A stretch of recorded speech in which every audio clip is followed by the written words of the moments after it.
In the vast expanse of human history, there are certain civilizations that stand out for their enigmatic qualities. Their achievements and existence are so perplexing that they challenge our conventional understanding of the past. One such civilization is the Cucuteni-Trypillia culture, a Neolithic society that thrived in what is now Romania and Ukraine around 5,500 years ago. Their legacy includes some of the world's oldest known megalithic structures, advanced agricultural techniques, and an intriguing absence from the historical record. Join us as we delve into the captivating story of the Cucuteni-Trypillia culture, exploring their remarkable accomplishments and the enduring mysteries that surround them. The term Cucuteni-Trypillia refers to a Neolithic archaeological culture named after the villages of Cucuteni and Trypillia, located in the lower Danube region, encompassing parts of modern-day Romania and Ukraine. This culture, also sometimes referred to as the Yam Neolithic, flourished between approximately 5,500 and 4,600 BC, marking a significant chapter in European prehistory. The heartland of the Cucuteni-Trypillia culture was situated in the vast, fertile plains of the lower Danube, an area blessed with rich soil and a temperate climate that facilitated the development of sedentary agriculture. This region, known as the Black Sea coastal plain, stretches from the southwestern part of modern Ukraine through Moldova and Romania to the Black Sea coast. The cultural landscape was dotted with settlements, burial grounds, and most notably, megalithic structures that stand as enduring testaments to the ingenuity of this ancient society. Within this geographical expanse, several key regions emerged as focal points of Cucuteni-Trypillia activity.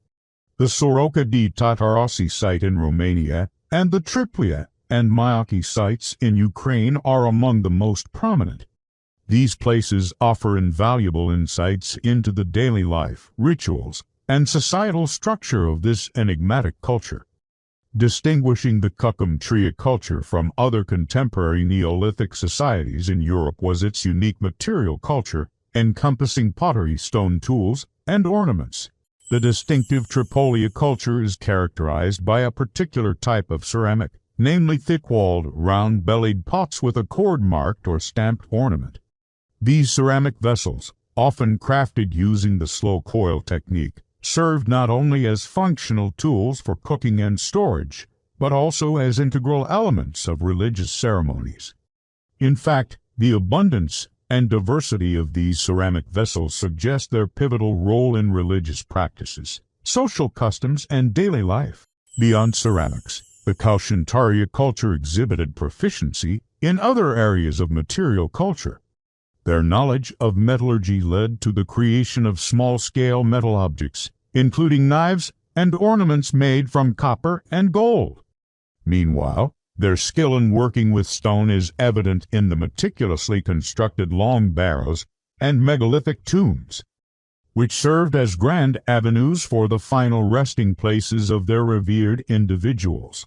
These tombs, some adorned with intricate spiral patterns, speak volumes about their beliefs in the afterlife and their desire to send off their dead with reverence. The art and symbolism found in Cucuteni-Trypillia artifacts provide further insights into the culture's worldview. Petroglyphs and other forms of rock art depict animals such as horses, cows, and deer, showcasing a deep connection to the natural world. Additionally, the discovery of Venus figurines crafted in the iconic Venus of Willendorf style suggests a veneration for fertility and the cycles of nature. These artistic expressions serve as windows into the minds of the Cucuteni-Trypillia people, offering glimpses into their beliefs, values, and the rhythms of their daily life. Central to the identity of the Cucuteni-Trypillia culture is the majestic and enigmatic cairncebes, also known as the limes or hunab. These large-scale funerary monuments are among the most striking examples of Neolithic architecture and serve as powerful symbols of the culture's sophistication and communal spirit. The cairncebes, typically constructed from massive stone slabs, vary in complexity, ranging from simple rectangular tombs to more elaborate beehive-shaped structures. What sets them apart is their sheer size, with some chambers extending up to 27 meters in length. Within these chambers, archaeologists have uncovered numerous burials, indicating that the Cairnsebes were used for centuries, and that they held profound significance in the realm of death and the afterlife. The construction of these tombs required immense labor, coordination, and engineering skill, reflecting the advanced level of social organization and communal effort achieved by the Cucuteni-Trypillia society. Another intriguing aspect of the Cucuteni-Trypillia culture is its advanced understanding and utilization of plants. Evidence suggests that they played a crucial role in shaping the landscape through a practice known as terra preta, a form of man-made soil improvement. This technique involved the burning of organic matter, creating a charcoal-enriched layer that enhanced soil fertility. This deliberate modification of the environment indicates a deep ecological knowledge, allowing them to cultivate crops more efficiently and sustainably. Furthermore, the remains of domesticated animals, including cattle, pigs, and sheep, found in association with human settlements point towards a pastoralist lifestyle. These animals not only provided a source of meat and dairy products, but also played a significant role in their economy and religious practices. The Cucuteni-Trypillia culture reached its peak between 5000 and 4700 BC, marking a high point in its development and influence. During this period, the characteristics of the culture, including its distinctive pottery, megalithic tombs, and advanced agricultural practices, were fully established. However, around 4700 BC, the culture began to experience significant changes. While the exact reasons for these transformations remain unclear, various factors are believed to have contributed to the decline of the Cucuteni-Trypillia way of life. One prominent theory revolves around climate change. The onset of drier and warmer conditions may have shifted the environment away from the lush, fertile plains that had supported their agricultural practices. This ecological shift could have forced the Cucuteni-Trypillia people to abandon their traditional homelands in search of more hospitable regions. Another contributing factor might be the pressure exerted by migrating Indo-European nomadic groups who brought with them new technologies and cultural practices that gradually replaced those of the indigenous Cucuteni-Trypillia population. As the Cucuteni-Trypillia culture declined, its influence waned, and its distinctive traits disappeared. By 4000 BC, the majority of the population had either migrated or been absorbed into other cultures, leaving behind the remnants of their once thriving civilization. Despite their relatively short span of several centuries, the Cucuteni-Trypillia people left an indelible mark on European prehistory. Their sophisticated understanding of agriculture, evidenced by their terra preta techniques, allowed them to thrive in the fertile plains of the lower Danube. Their mastery of pottery making, metallurgy, and stone construction resulted in exquisite ceramics, small-scale metalwork, and monumental megalithic tombs. The large-scale communal effort invested in the Cairnsebes, or humongous tombs, speaks volumes about their advanced social organization and belief systems. While much about the Cucuteni-Trypillia remains enigmatic, their legacy continues to captivate researchers and enthusiasts alike. As archaeologists continue to unearth new discoveries, we can expect to gain a deeper understanding of this extraordinary civilization. The story of the Cucuteni-Trypillia serves as a reminder of the rich tapestry of human history and the many chapters yet to be unraveled. If you find this video interesting, please consider supporting us through the provided means. Your support helps us continue exploring and sharing fascinating historical topics. Thank you for watching. Stay curious and keep learning. And if you enjoyed this video, don't forget to subscribe for more exciting historical adventures. The year is 2004 and archaeologists are excavating a site in Ukraine known as Trypillia. What they found there would shock the world. This site was one of hundreds that all shared one very strange thing in common. They were all built by the same unknown prehistoric people who constructed enormous megalithic structures. And yet somehow we have never heard of them before. Welcome back to my channel.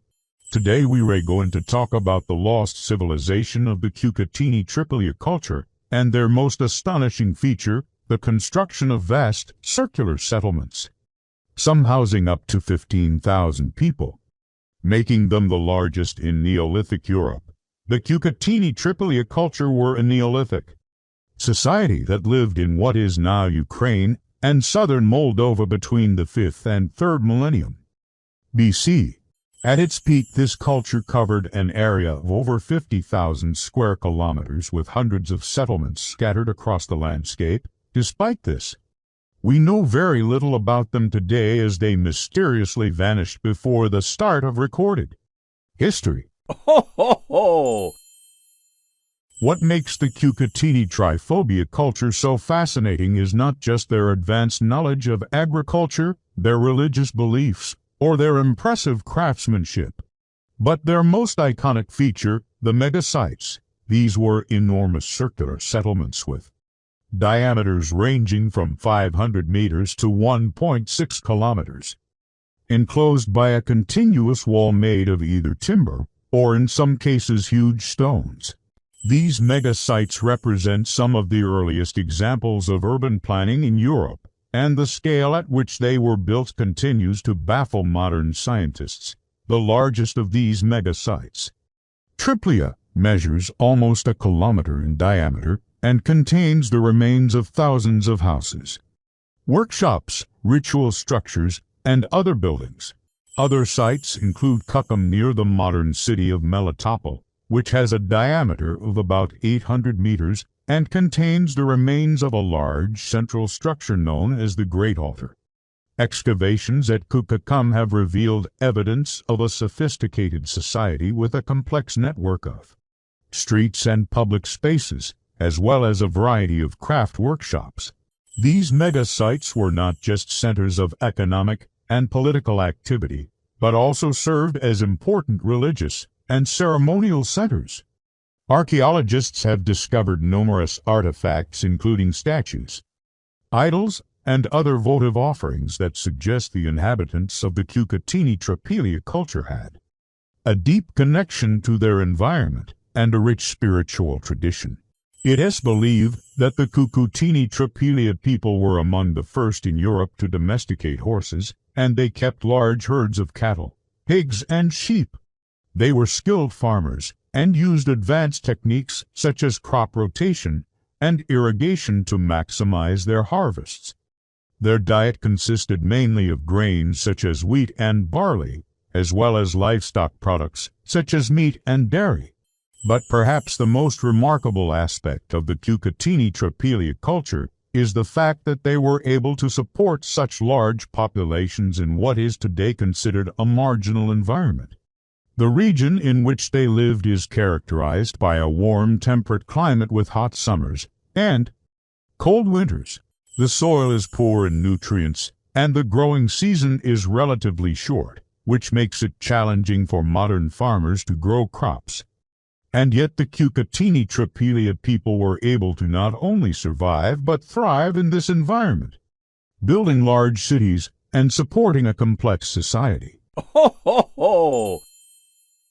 One theory to explain their success is that they were able to take advantage of new technologies, such as the horse-drawn plow, which allowed them to cultivate more land and produce more food. Another theory is that they were able to organize labor more efficiently, allowing them to specialize in different tasks and produce more goods than their predecessors. It is also possible that they were able to maintain a large population because of their unique social and political organization. Some scholars have suggested that the Cucuteni-Trypillia culture may have been a theocracy, ruled by a class of priests who were able to maintain order and control over the population. Through religion, whatever the case may be, the Cucuteni-Trypillia people were clearly able to accomplish something that no other Neolithic society in Europe had been able to do before them.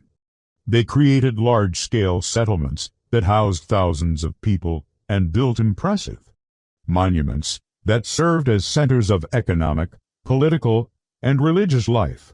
Unfortunately, the Cucuteni-Trypillia culture was short-lived, and by the middle of the 3rd millennium BC, their cities had been abandoned, and their distinctive material culture disappeared. The reasons for their decline are not clear, but it's possible that climate change, natural disasters, or invasion played a role. Whatever the cause, the sudden disappearance of the Cucuteni-Trypillia people left a gap in our understanding of European prehistory that has yet to be filled. They were Europe's greatest megalith builders, yet somehow their name has been lost to time, if you haven't already guessed. Today we're going to be talking about the mysterious Cucuteni-Trypillia culture, but before we get into it, make sure to hit that like button for more videos about ancient history's greatest mysteries. While the specifics of this civilization are still debated among historians, archaeologists have uncovered enough information to paint a pretty clear picture of these people's way of life. What they found is both fascinating and perplexing. Ho, ho, ho! The Cucuteni-Trypillia people lived in what is now western Ukraine and eastern Moldova between around 5,300 and 2600 BCE during the late Neolithic and early Bronze Ages. This was a time when most of Europe's inhabitants were just starting to experiment with farming and animal domestication. But the Cucum people had already mastered these skills and were living comfortably. In fact, they were thriving. Their settlements grew to encompass huge areas with large round houses filled with families, and evidence suggests that they held complex social gatherings. Perhaps most impressive was their mastery of Stonehenges. Across the region, they constructed hundreds of thousands of megaliths in the form of long barrows, which are essentially tombs made of huge stones that were placed in rows parallel to one another with a central passageway. Other tombs took the shape of massive circular walls surrounding burial grounds. The largest of these, the Trypillia culture's Great Circle, contains 350 individual burials. And while this is an impressive feat of engineering, it isn't even the strangest thing that the Kachin people did. That distinction would go to their bizarre habit of burning down their own cities.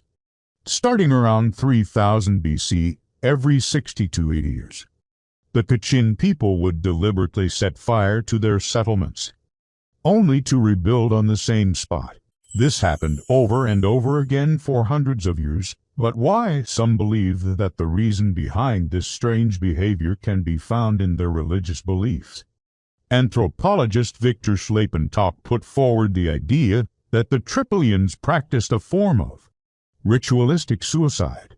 He based this theory on the fact that human remains were regularly found in areas that had been burned, leading him to believe that the people were purposely killing themselves and sacrificing their own lives to the gods. He supported this theory further by pointing out the similarities between the Tryphobia culture and other nearby civilizations, such as the Yam Neolithic culture, who also sacrificed their dead and believed that fire could carry the souls of the dead to the afterlife. Some scholars even believe that the large circular tombs were designed to represent the sun and that the Tryphobia people used the solstices and equinoxes to determine the best times to conduct their rituals. However, there is little physical evidence to support any of these claims. And while some artifacts have been found that appear to depict human sacrifice, there is no way to be sure what they actually show. As such, other theories have been proposed, ones that don't require the Trypillia people to engage in mass suicide. Archaeologist Alexander Marshak believes that the fires may have been used to purify the land, and that the Trypillia people believed that the fire could drive out evil spirits that had infected the soil. Every 60 to 80 years, the evil spirits would grow stronger, causing sickness and misfortune until the entire settlement had to be burned to drive them out. This is loosely backed by the fact that Tripillia settlements were typically abandoned for at least a generation after they were destroyed, possibly because the survivors believed that the land was cursed and could not be lived on. Another possibility is that the burnings were nothing more than a form of pest control. Historian David W. Anthony points out that the Tripillia people kept their towns extremely clean, with garbage and even the bones of their dead being removed from the living quarters.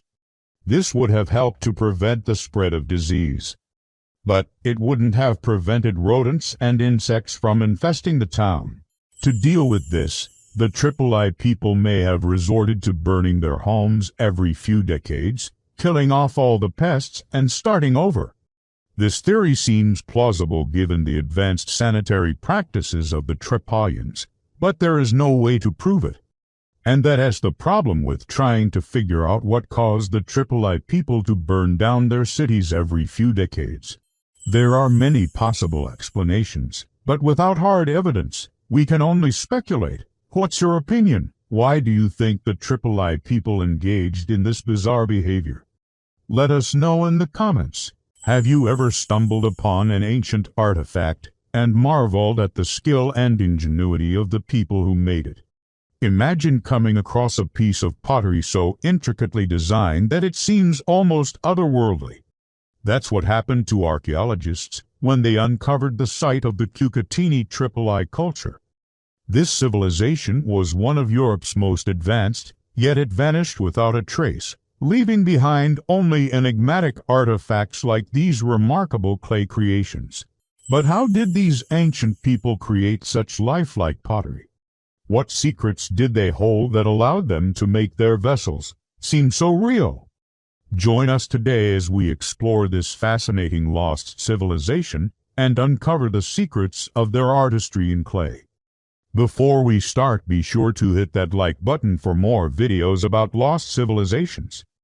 Let us begin our journey back in time to the Copper Age in the vast Eurasian steppes where the Cucuteni-Trypillia culture thrived between 4500 BC and 2600 BC. This sophisticated society spanned parts of present-day Ukraine, Moldova, Romania, and northern Bulgaria, creating a rich cultural legacy that continues to fascinate archaeologists today.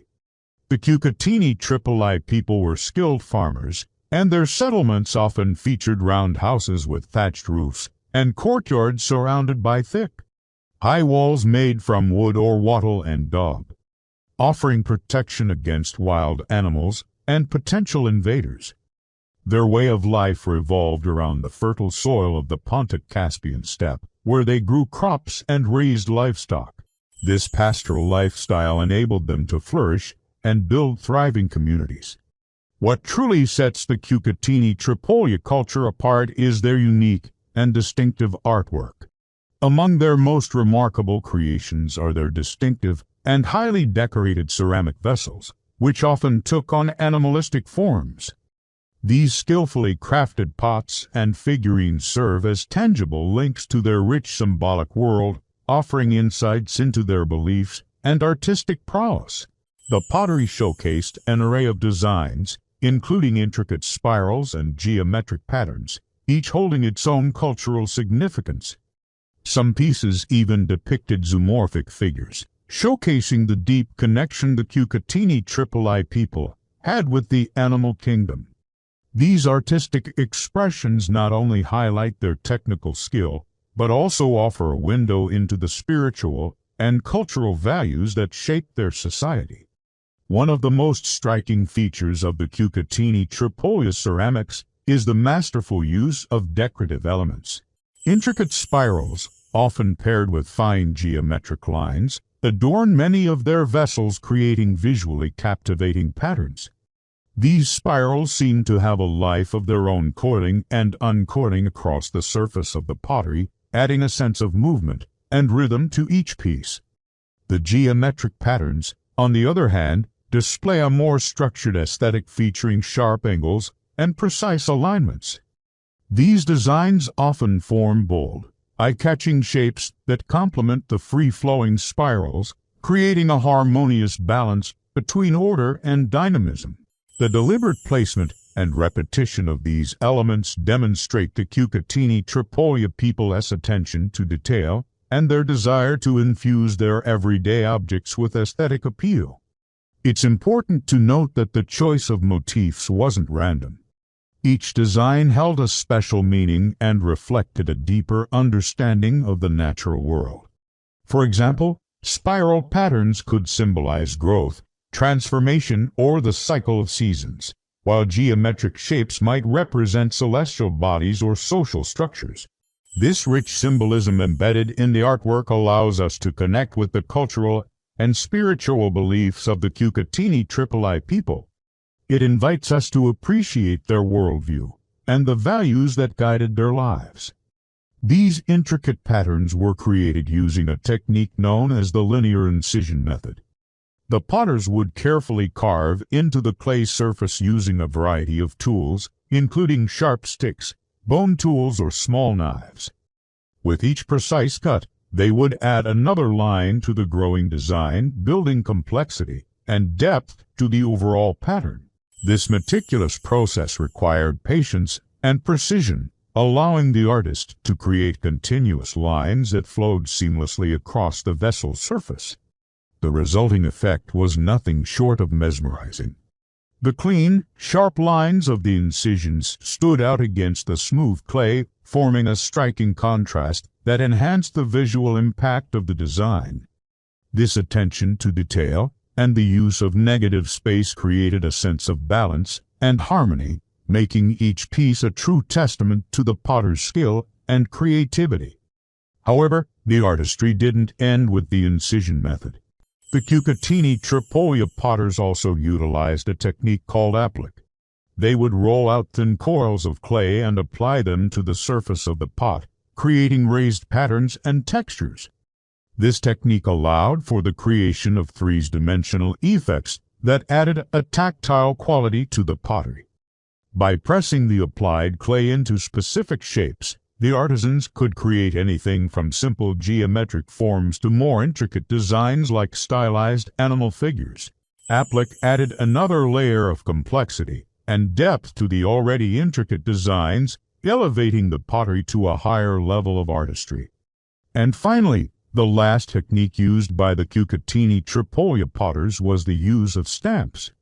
They would press these stamps into the soft clay, leaving an imprint that would eventually become part of the finished design. This technique was particularly effective for creating repetitive patterns or for adding motifs that were difficult to achieve through incision or applique. Using stamps allowed for efficiency in pattern creation, enabling the potters to produce multiple pieces with similar designs with relative ease. It's fascinating to think about how these ancient artisans combined different techniques to create such lifelike pottery. The linear incision method, applique, and stamping weren't just practical ways to decorate pottery. They were also means of expressing creativity and communicating cultural values. Each technique had its own unique aesthetic, contributing to the overall charm and allure of Cucuteni-Trypillia ceramics.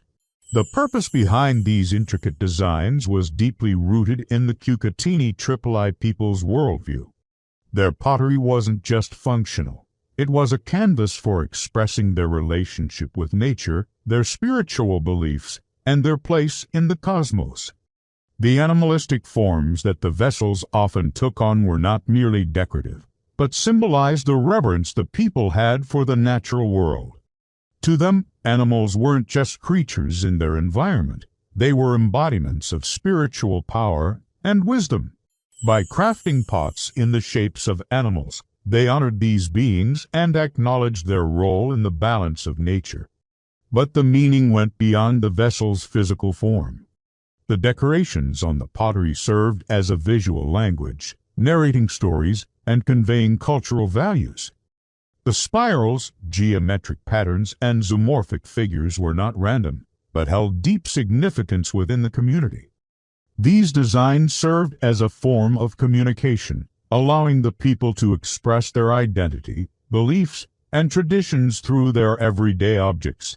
The pottery became a tangible link to their cultural heritage, a way of preserving their history and passing it down through generations.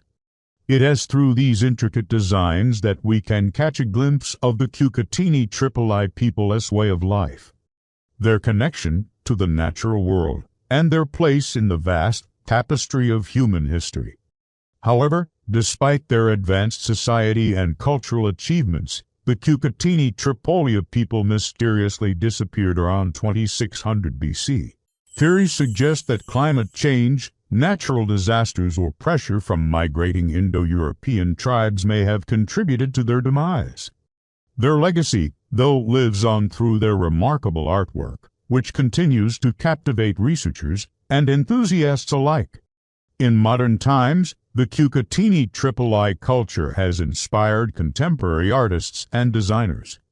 Their unique style and innovative techniques have transcended time, influencing contemporary ceramic artists and craft enthusiasts. The timeless beauty and cultural richness of their work continue to resonate, reminding us of the enduring power of human creativity. As we reflect on the artistry of the Cucuteni-Trypillia people, we are reminded of the incredible talent and ingenuity of our ancestors. Their ability to transform humble clay into exquisite works of art is a testament to the human spirit of creativity. These ancient potters, with their mastery of form and decoration, their understanding of design principles, and their bold use of symbolism, paved the way for future generations of artists. They left behind a legacy that continues to inspire and captivate us today. So the next time you come across a piece of pottery, take a moment to appreciate the artistry involved in its creation.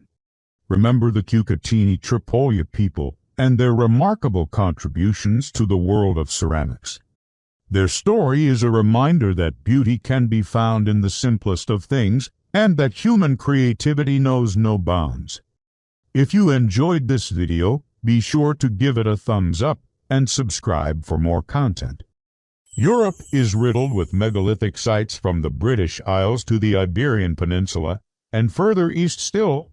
One of the most well-known examples would be Stonehenge, constructed around 3000 BC. But there are hundreds of other lesser-known sites that were built during the same time period, some more impressive than even Stonehenge itself. What these sites have in common is that they were all built by the same culture, the Cucuteni-Trypillia culture. And they thrived for thousands of years until one day they simply vanished. So, what happened to them? Hello and welcome to my channel. Today we're going to explore the lost civilization of the Cucuteni-Trypillia culture. You may not have heard of them before, but you've almost certainly heard of their most famous creation, the Trypillia culture. It was named after the Trypillia culture in Ukraine, where the majority of archaeological evidence has been found. But the culture extended far beyond the borders of modern-day Ukraine. At its greatest extent, it covered much of the surrounding countries, including parts of Romania, Moldova, Russia, Belarus, and even extending into the Balkans. They lived in this region for about 3,500 years, from around 4500 BC until 1200 BC, which makes it one of the longest continuous occupations in prehistory. This means that at its peak, the Trypillia culture had up to 5 million people living within its borders, making it one of the largest civilizations in the world at the time. We don't know much about their history because most of their settlements were not excavated, but instead were plowed under when farmers decided to turn over a new piece of land. We do, however, have some knowledge about their daily lives thanks to a few sites that did preserve. First off, let's take a look at some of their settlements. They lived in small settlements scattered across the landscape, ranging from having 50 to 100 residents.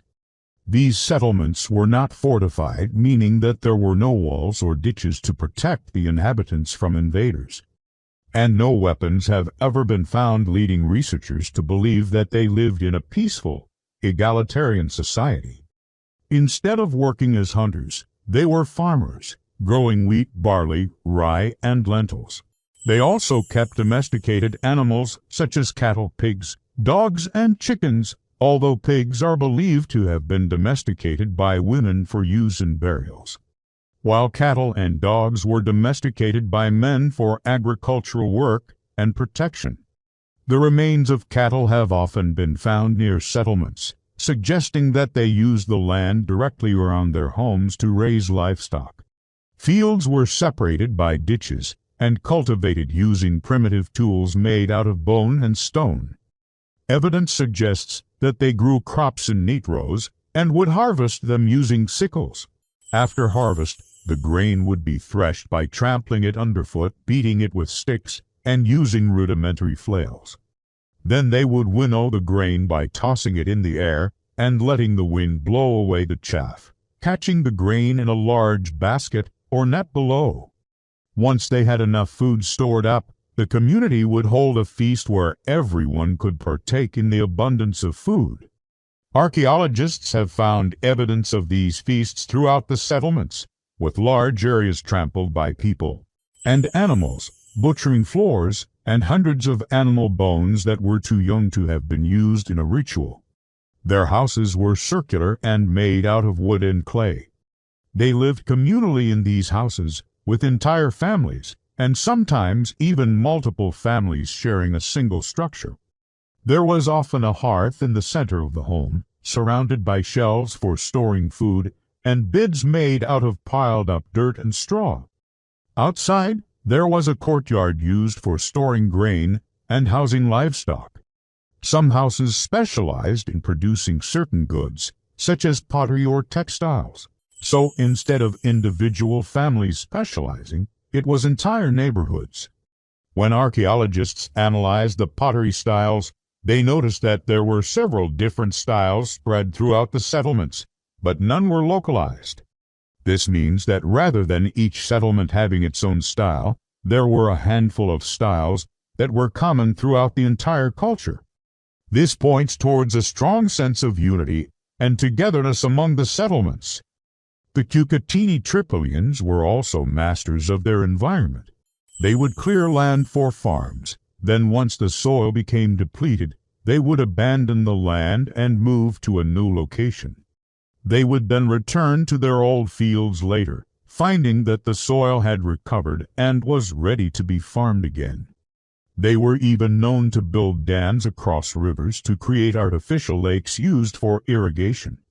They managed their water systems so efficiently that centuries later, when the Neolithic culture arrived in the area, they simply adopted the dams that the Trypillians had already built. But perhaps the Trypillians' greatest feat was their impressive network of roads connecting all of their settlements. They were typically straight, wide, and well-paved, making them some of the earliest examples of paved roads anywhere in the world. These roads were likely used for transporting goods and people, but also served a ritualistic purpose.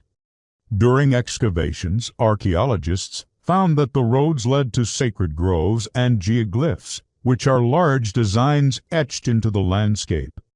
Many of the geoglyphs are spirals, which could represent a deity or a symbol of fertility.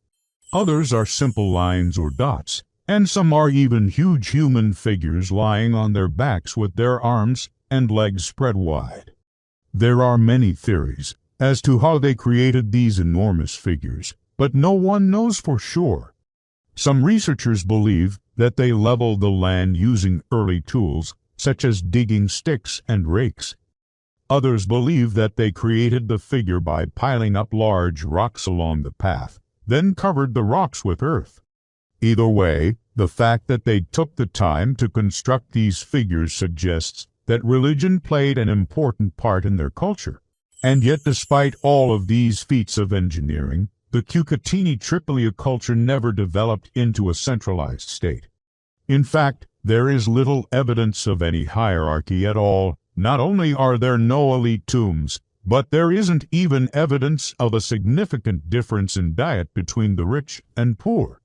Their settlements were small, their houses were communal, and they didn't have any fortifications or weapons.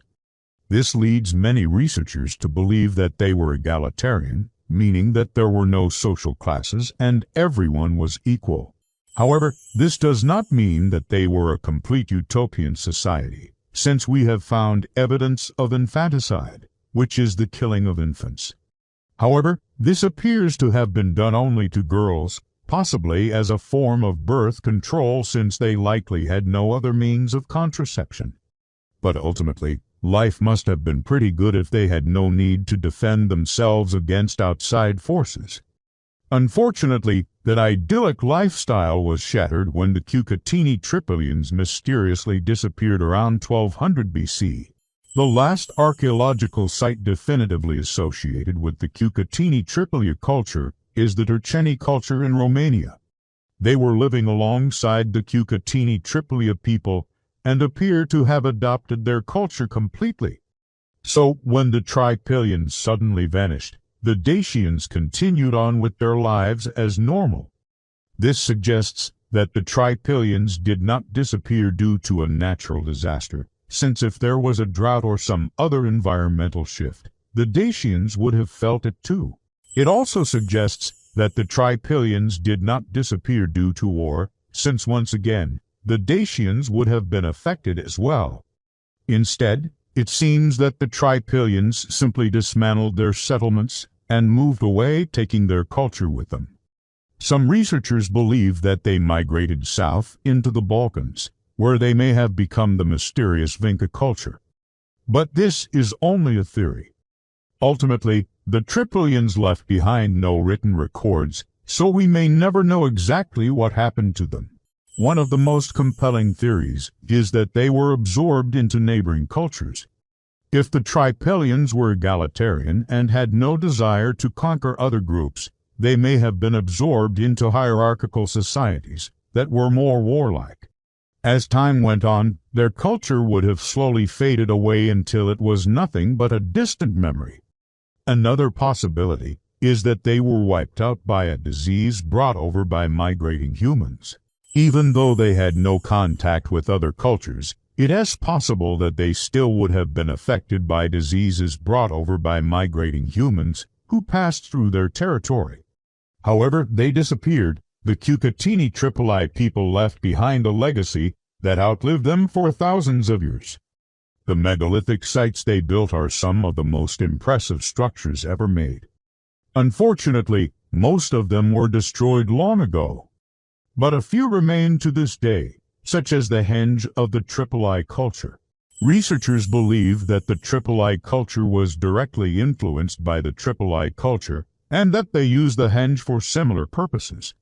While the Trypillia culture only used the henge for a couple of hundred years, the Trypillia culture used it for over 1,000 years.